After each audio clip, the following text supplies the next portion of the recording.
രാജകുമാരി പഞ്ചായത്തിലെ 13ാം വാർഡ് ഇടതുമുന്നണി സ്ഥാനാർത്ഥി പ്രഖ്യാപനം നടന്നു. നടുമറ്റ സ്വദേശി സനൽദേവാണ് 13ാം വാർഡിൽ ഇടതുമുന്നണിക്ക് വേണ്ടി മത്സരരംഗത്ത്. CPM ഇടുക്കി ജില്ലാ കമ്മിറ്റി അംഗം MN ഹരിക്കുട്ടനാണ് സ്ഥാനാർത്ഥി പ്രഖ്യാപനം നടത്തിയത്. CPM രാജക്കാട് ഏരിയ കമ്മിറ്റിക്ക് കീഴിലെ ആദ്യ സ്ഥാനാർത്ഥി പ്രഖ്യാപനമാണ് നടന്നത്. രാജകുമാരി ഗ്രാമപഞ്ചായത്തിലെ 13ാം വാർഡ് ഇടതുമുന്നണി സ്ഥാനാർത്ഥി പ്രഖ്യാപനമാണ് നടന്നത്. നടുമറ്റം ഉൾപ്പെടുന്ന 13ാം വാർഡിന്റെ ഇടത് സ്ഥാനാർത്ഥിയായി CPMന്റെ സനൽദേവിനെ പ്രഖ്യാപിച്ചു. ഇതോടെ രാജകുമാരി ഗ്രാമപഞ്ചായത്തിലെയും CPM രാജക്കാട് ഏരിയ കമ്മിറ്റിക്ക് കീഴിൽ വരുന്ന ഇടത് സ്ഥാനാർത്ഥിയുടെ ആദ്യ പ്രഖ്യാപനമാണ് നടന്നത്.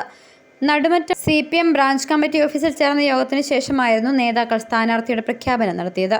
എന്തുകൊണ്ടും രാജകുമാരി പോലുള്ള പഞ്ചായത്തുകൾ ഇടതുപക്ഷ ജനാധിപത്യ മുന്നണി ശക്തമായിട്ട് നിലകൊള്ളുന്ന ഒരു പഞ്ചായത്താണ്. ആ പഞ്ചായത്തിൽ തന്നെ ഏറ്റവും ശക്തമായി LDF നിൽക്കുന്ന ഒരു വാർഡും കൂടിയാണ് 13ാം വാർഡ്. ആ വാർഡിൽ സഖാവ് സനൽദേവ് ഇവിടെ സ്ഥാനാർത്ഥിയായിട്ട് വരുമ്പോൾ നമ്മളെല്ലാം സ്ഥാനാർത്ഥികളായി മാറുന്നു. നമ്മൾ ഈ തെരഞ്ഞെടുപ്പിൽ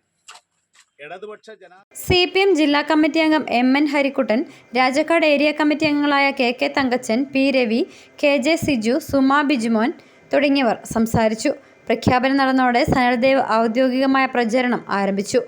ആദ്യപടി നടുമറ്റം വ്യാപാര സ്ഥാപനങ്ങളിലും സമീപ വീടുകളിലും വോട്ട് അഭ്യർത്ഥന നടത്തി. നിലവിൽ രാജകുമാരി ഗ്രാമപഞ്ചായത്ത് പ്രസിഡന്റ് സുമ ബിജുമോൻ പ്രതിനിധാനം ചെയ്യുന്ന വാർഡിൽ വിജയപ്രതീക്ഷയാണെന്നും സനൽദേവ് പ്രതികരിച്ചു.